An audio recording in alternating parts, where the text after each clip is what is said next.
Welcome to Do This, Not That, the podcast for marketers. We share quick tips, things you can do right now, and then we add a little bit of chaos at the end of every episode. We also keep it short, like this intro. Let's check it out. We are back for Do This, Not That, and this is a special one.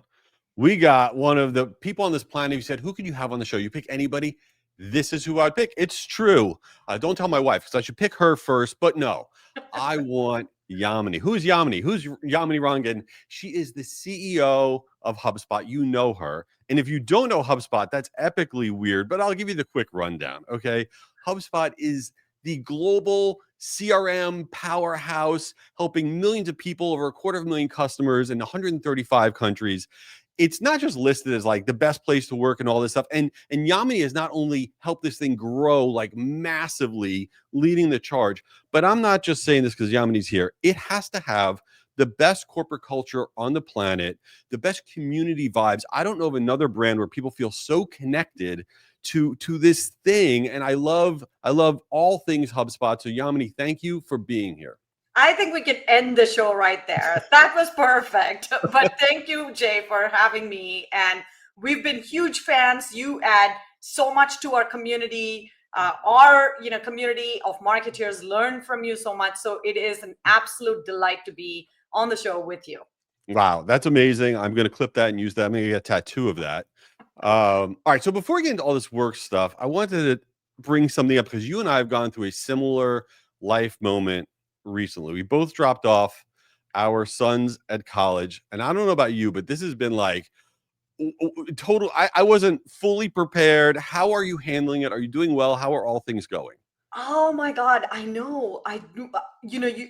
That's your first child as well, Yes. right? Yes. It's all new to me, and I Yeah. didn't grow up in this country, so the whole process from college visit to application to like Yeah. drop off and dorms, what do you need in a dorm?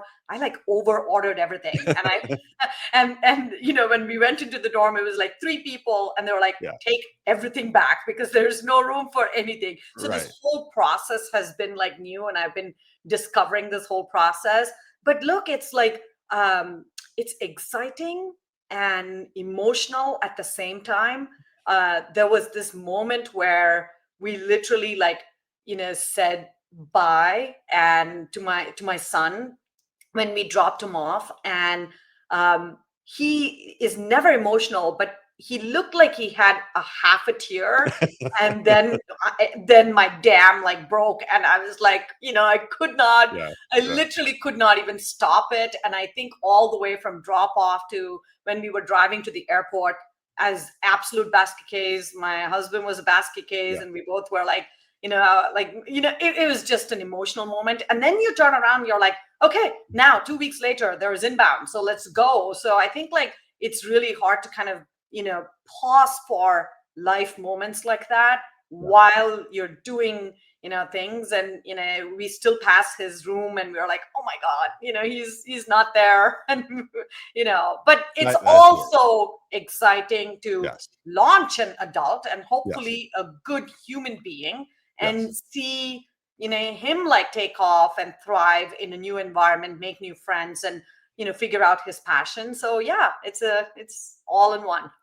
It's more than I expected it to be. And I actually apologize. My daughter is a senior in high school right now. And so I apologized to her the other day because I realized like when we eat dinner now, we ask her like double the amount of annoying questions. I And she's know. like carrying the load for him not being there. I know. I have a junior in high school, and he's like, he sat us down and he said, you guys, this is enough. Like, you are all over me, and you see how I'm not coming out of my room?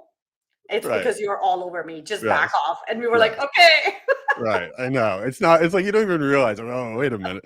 Well, it's amazing. I'm so happy that's going well because this is a big deal. Speaking of another big deal. Yes. So at this year's Inbound, so Inbound is the massive conference that HubSpot puts on, and it just happened recently. And this year's Inbound, what was the talk of everything was this idea of the funnel that marketers use, that salespeople use, that business owners use to drive their business. The funnel is no longer the thing, and now we're migrating to the loop.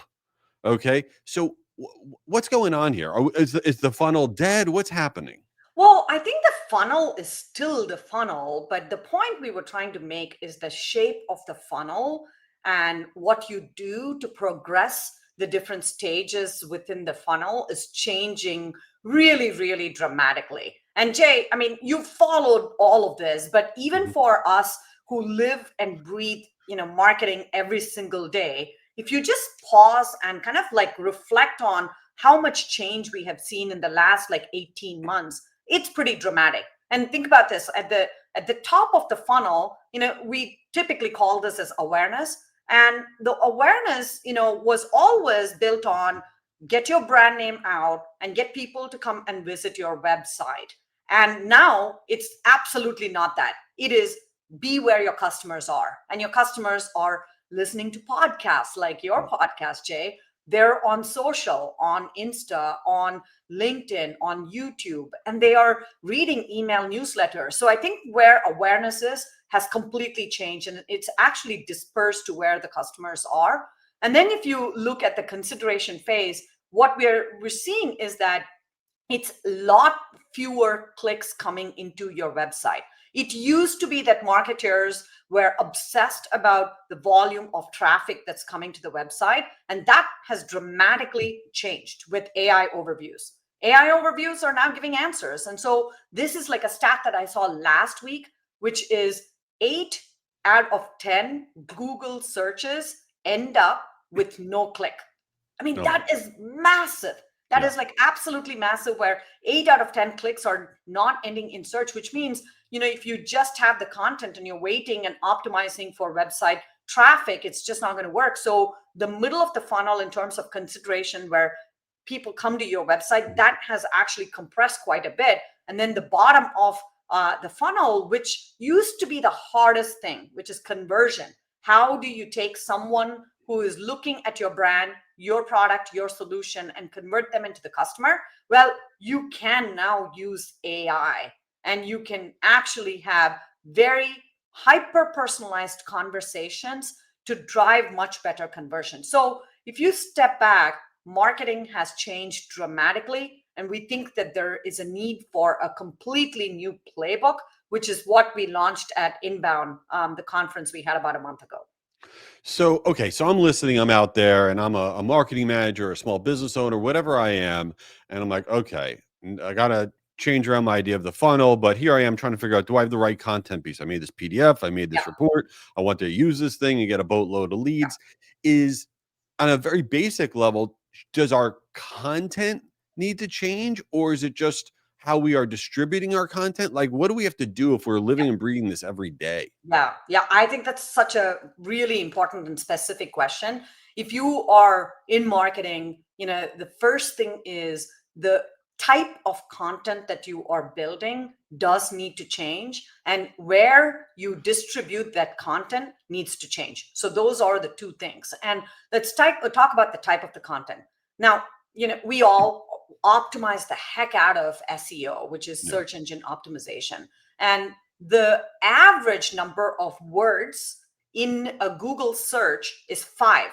So people would say, what's the best marketing podcast? And then, you would still show up in the top 5 blue links, and maybe someone clicks on that blue link, they get to kind of like your website, and then they begin to understand the kind of content that you generate.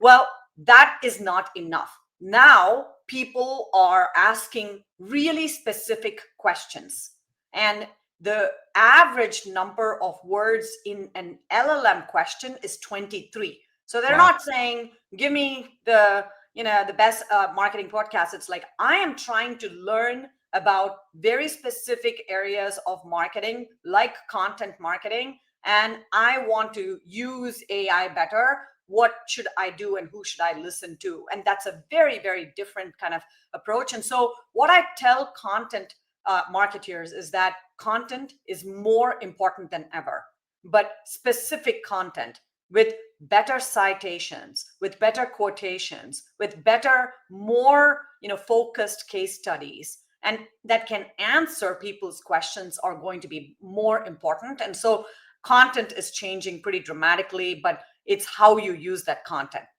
That's one. The second part is where the content shows up. We've already talked about it. If you are sitting here waiting for someone to show up in your website, you're going to be waiting for a while, because it's not the way pattern anymore. And that's because way back when internet got formed, it was pretty easy, because the thing that happened with internet is it made information searchable. So people searched. And so people searched and landed on your website. Now information is ubiquitous everywhere in different platforms, and no one's going to come to your website to search about your product. They're going to ask their friends on Reddit or maybe G2. They're going to go and look at something on Insta or TikTok and get influenced by that. They're going to listen to podcasts. And so where your content is needs to be where your customers are. And so if you are a content marketer, get specific about your content, drive much more personalization with that content, and get the content everywhere before your customers get to your website. I think it's a really important message, because even as we approach end of year here and people have these like dashboards, like how are we doing? And we look at our web traffic, year over year, oh, it's down. For them to understand, it's not down because you've done something you're bad at what you do anymore. It's down because the world has changed. But now has our jobs gotten harder as, business people, marketers, salespeople, especially on the marketing side, about, well, I'm not big on YouTube, or we don't have a presence on Reddit, or we barely post on our company page on LinkedIn. Is the new thing heading into 2026? Listen, it's not about your website traffic. You actually need to have a presence there. It's not like you're checking a box in the past where, oh yeah, we're there. Is this now a must do for your business? Absolutely. I would say marketing just got fun.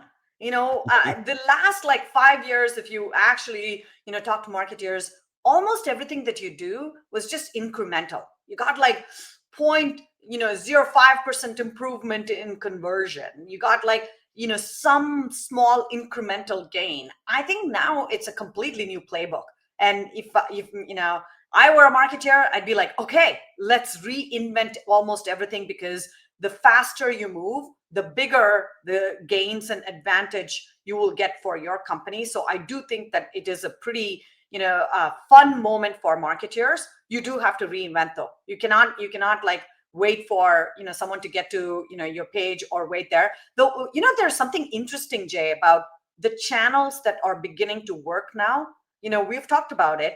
It Yeah. is like podcasts. Why do people listen to your podcast? You're a personality that I people don't know. I I know because Okay. it in general it is because people trust sources like Yeah. you. You have higher credibility, and people want high credibility sources. This is why podcasts, YouTube channels, even email newsletters work, because they are people and personality driven. it Yeah. it used to be just content driven. Now content needs to also be people and personality driven. And so if you are looking for next year's like marketing plan and you're building strategy, you should be thinking about diversification, but you should be thinking about who within your company has high credibility, has high authority, can represent to customers and ideal customer profiles the right kind of messages, and you have to start building that. I think that's so valuable for people to hear from you, because I fully believe that humanity is the algorithm, right? And that's who we trust. We trust people, and it's this idea of, especially leaders of organizations. It could be a tiny business, big business, doesn't matter. That you need to have a personality, a human, and humans showing that they're real. Like at Inbound, for example, you had Brian Halligan, one of the co-founders of HubSpot, sitting there doing the Hot Wings challenge, the Hot Ones challenge, right? Wasn't that crazy? It was unbelievable. The dude is I was sitting there like, drinking I couldn't even beer. watch Like, it. I watched like the hot wings, like the whole thing. I watched yeah. maybe the first 3 or 4, and then I was like, oh my god, this is going to hurt. I'm done. But what blew my mind about it is, but Brian didn't need to do that. He doesn't need to be there doing that. But it just shows certainly that HubSpot gets it, but that businesses in general understand you have to add elements of humanity. That's what we're connecting to. That's what we trust. I mean, to your point, and it's amazing that you said that you want to do the Hot Wings Challenge next year. I can't believe you stepped it up. You're making it up now. I was trying to like see. Oh yeah, I'm Indian. I take spice, but not that much. yeah, Nope, that's crazy. that's not Yes, me. I get it. Well, speaking of humanity, let's talk about AI for a second, because if nothing else, HubSpot is like pushing everybody into the world of AI in the best possible way. And the thing that frustrates me about AI is when everyone talks about AI, it comes from a negative place. Yep. Oh, it's going to do this to your job, or it's doing this to whatever. But there's so much positive about AI. So what is the positive outlook for business owners, for salespeople, for marketing people about where it's all going with AI? Because you have a really good perspective on it. Look, I do think that there is so much hype and there is so much anxiety about AI. But, I don't start with the tool or what the new technology is. It is what can it help us as humans do better? And we do have a very strong point that AI is not going to replace humans, it's going to augment us to do much better in everything that we do. And if you look at the foundational principle of Loop, which is the playbook that we launched, we said, look, when people start with AI, it's complete spam. It's just garbage. Like, all of us start, saying, hey, write this email for me, or, write this whole talk track for me. It's just going to feel very not personalized and complete spam. So you have to start with a human point of view. That's where we come in. Taste, clarity, judgment, strategy. That's what we bring. And we have to start with that point of view. And I write a lot, but I never start with AI. I start with what is my point of view that I want to, share, and how can I use AI? That's the first starting point. Once you do that, of course, AI can take it to scale. Once you have a clear point of view for your company, your brand, even for you and who you stand for, of course, AI can take it, scale it, personalize it based on the intent data, and then it can help you amplify that message. But you have to be the starting point. And so my perspective, in go to market is start thinking about new ways of solving old problems. In marketing, we could never get to one-to-one segmentation and personalization because it was too hard. That's why we created segments of thousands, 100,000 people within one segment. That you don't need that anymore. AI can actually do one-to-one relevant messages at scale. And then in sales, think about the problems that you now are able to solve. I started my career in sales, and every year I'd get a set of accounts and I'd be able to cover maybe 30% at best. 30% of the accounts, I knew what was happening, what was changing, what was their, top initiative. But the rest of the accounts, 70% of the accounts, I never had the time.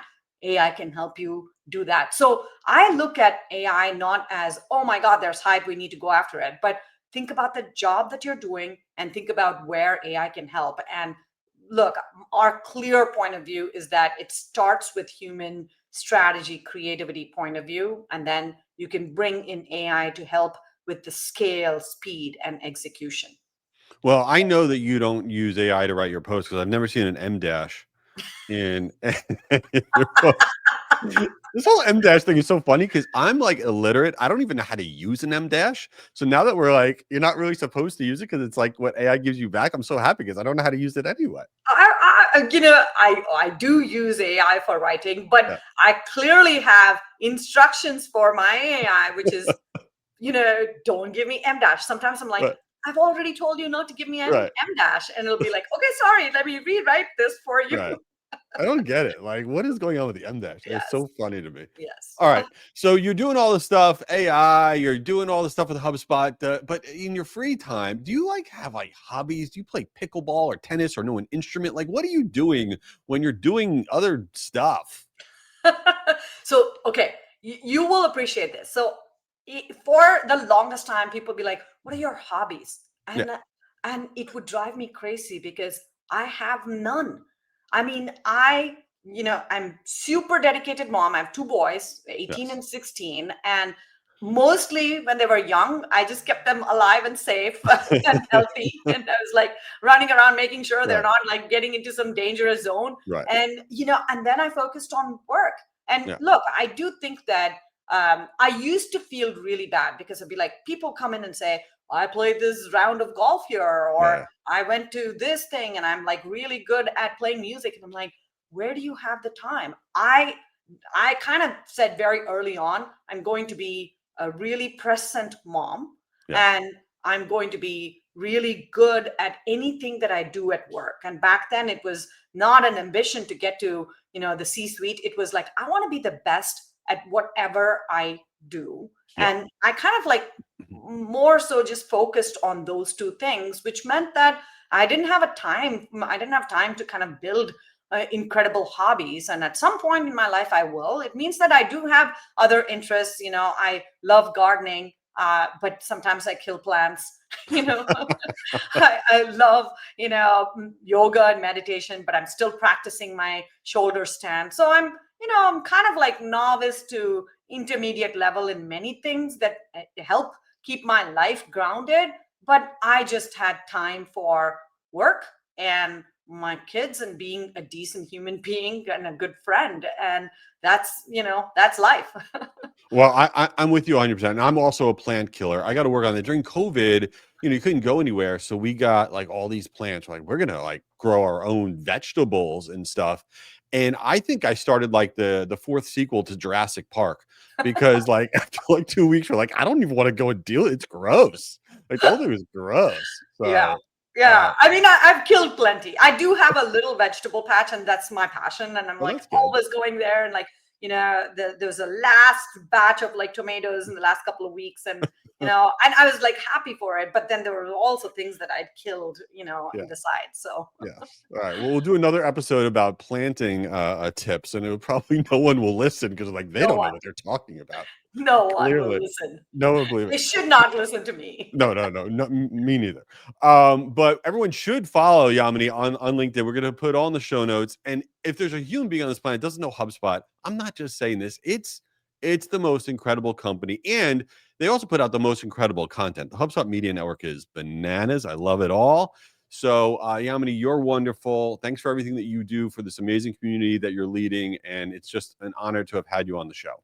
Thank you so much, Jay. You are an incredible creator. I follow you. So if someone is not following Jay on LinkedIn, please do that as well. Oh, so kind. All right, I'll see you soon. Thanks again.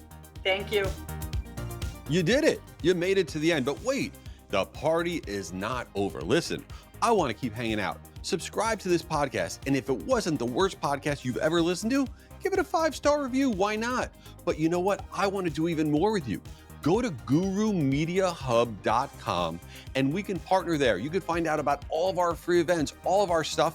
And if you're epically bored, go to jayschwedelson.com and we could stay connected. You could find my newsletter and everything else I got going on. Thanks for being here and hope you subscribe.